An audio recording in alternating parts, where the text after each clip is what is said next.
أغلقت الطرق في وجه لغة السياسة، والمحاولة هنا لسلكها على متن دراجات نارية قد تنجح في تمرير رسالة افتحوا الحدود. نحن شعوب فرقتها السياسة ضدا على الدين واللغة والتاريخ والجغرافيا.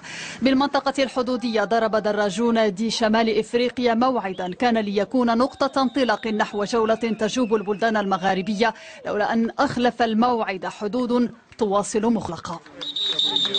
درنا جولة أوروبية ما بين مغاربة وجزائريين وتوانسة وبقى فينا الحال. قلنا كيفاش زعما حنايا افارقه وخاصنا نمشيو حتى لاوروبا باش نتجمعوا. دونك جاو الناس من الجزائر والناس من تونس. مالوريزمون من الجهه الاخرى الامور شاءت انه ما قدرناش اليوم نتلاقاو لاشياء غير اراديه خارج عن الاستطاعه ديالنا.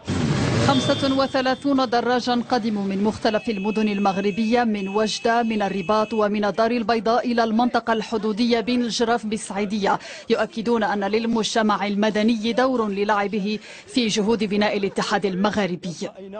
وأقنعنا المجتمع المدني المغاربي قصد المشاركة في هذه القافلة الرياضية للمطالبة بإعادة فتح الحدود بين المغرب والجزائر الشعبين الشقيقين.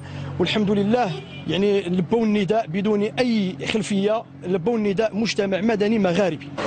أغلقت الحدود بين المغرب والجزائر بقرار جزائري عام 94 900 و1020 عاما. خسر خلالها المغاربيون فرصة خلق تكتل جهوي يمنح الاقتصاد تكاملا وقوة، تكتل يكلف غيابه 2% من نسبة النمو، ويحد التجارة البينية بين البلدان الخمس في نسبة لا تتجاوز 3%.